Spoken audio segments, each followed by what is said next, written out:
All right, buckle up, everyone, because today we're diving headfirst into Chnawaway and the Sky Coyote. Ooh, a story that truly embodies the spirit of the Chumash people. I'm excited to see what we uncover. Me too.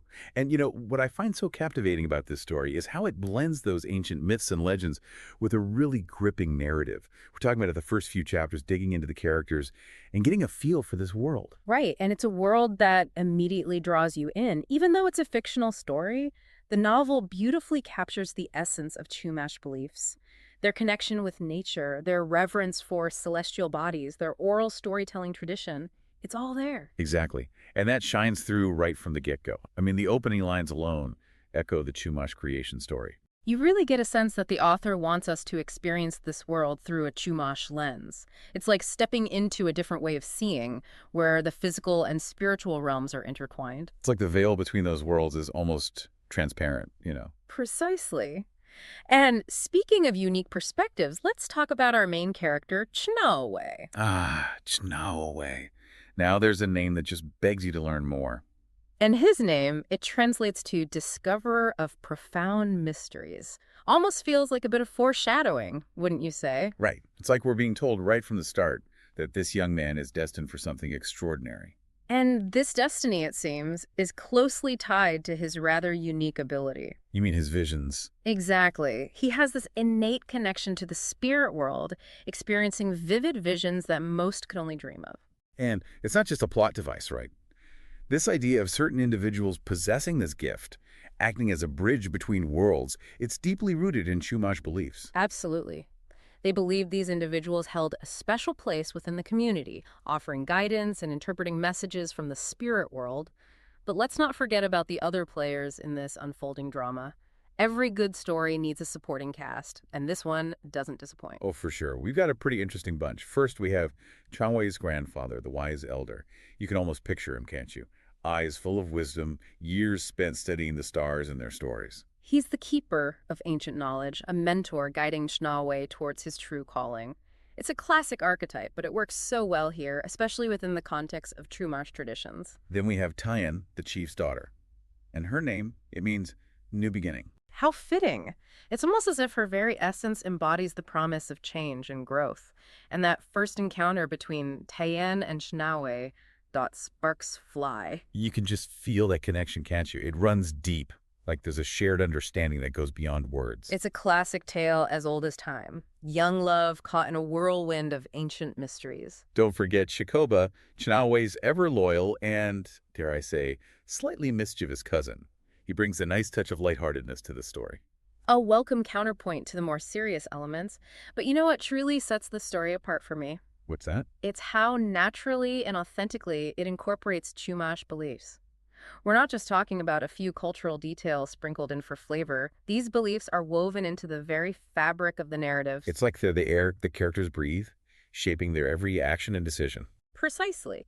And one of the most striking examples of this is the game of Alusa. Ah, yes, the game between father-son and the Sky Coyote.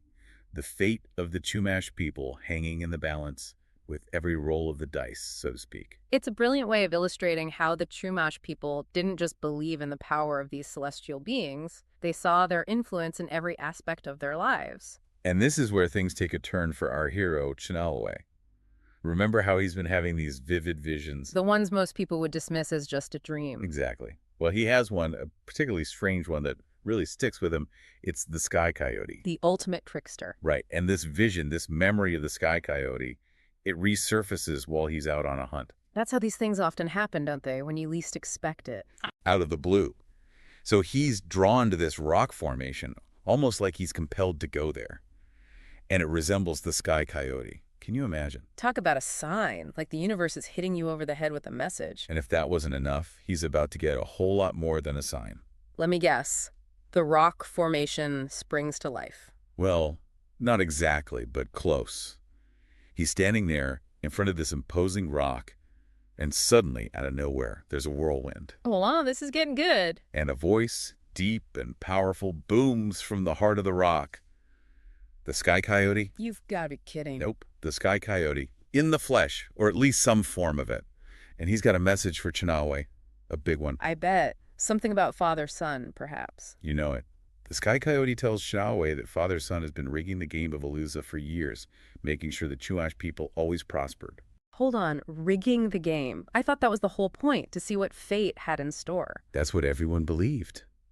But the Sky Coyote, the trickster, he decided to meddle with fate. And now father-son is angry? Beyond angry, he feels betrayed, and rightfully so, right? I mean, the Sky Coyote messed with the natural order, and now the balance is off. And Chnawaway, what's he supposed to do with this information? Exactly. He's caught between a furious sun god and a village that's completely unaware of the danger they're in. So naturally, he hightails it back to the village, desperate to warn everyone. He tells them everything, the vision, the Sky Coyote, father-son's anger. And they believe him, right? Not a chance. Of course not. They think he's exaggerating, that he's letting his imagination run wild. Can you blame them? It does sound a little far-fetched. It's hard enough to convince people about things they can actually see, let alone something like this. Exactly. So poor Chnawaway, he's stuck.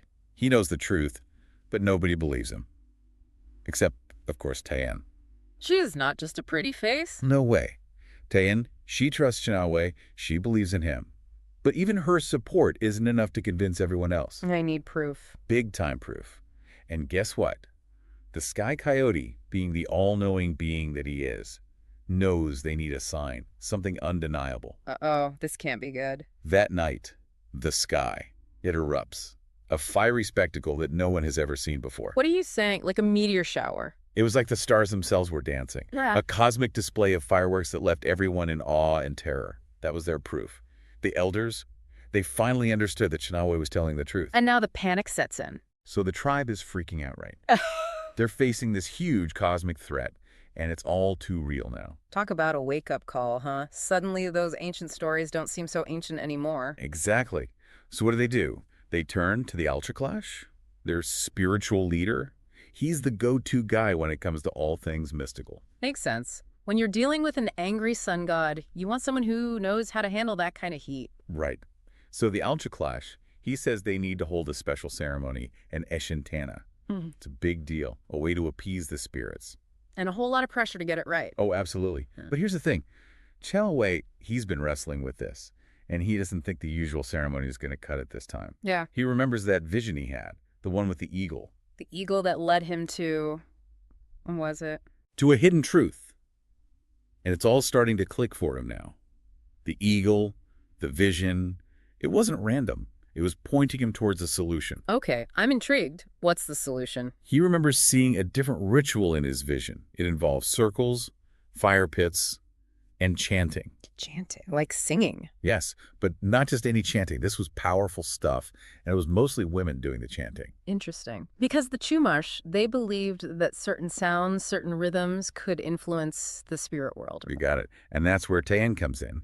She remembers a specific chant, something ancient, passed down through her family for generations, a song of immense power. Wow. So they have the ritual, they have the chant, they're good to go, right? Not so fast. The Alchaclash, well, he's supposed to be leading this whole thing.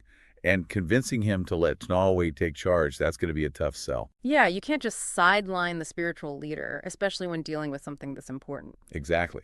So they come up with a plan involving manzanita berries. Manzanita berries, those little red ones. Very same. Now, those berries, they're pretty tasty. But let's just say that eating a whole bunch of them might lead to some digestive issues. Oh, no. Don't tell me. Let's just say that as the spirits of the Sky Coyote and father-son descend upon the ceremony, drawn by the chanting and the firelight, the Alchaclash, well, he finds himself a little too preoccupied to lead anything. And Chnawaway, he seizes the moment. He steps up. He leads the ceremony, his voice blending with the women's chanting, this incredible symphony filling the air, reaching out to the Sky Coyote and father-son. What a scene that must be. So much at stake, the fate of his people hanging in the balance. It really makes you think, doesn't it? Yeah. About the stories we tell, the beliefs we carry, the power of ancient wisdom. Maybe there's something we can all learn from the Chumash and their deep connection to the world around them. It's a story that stays with you, that's for sure. And I, for one, am eager to explore more of Chnawaway and the Sky Coyote. Me too. There's so much more to uncover in this world the author has created. Thanks for joining us on this deep dive, folks. Until next time, happy reading.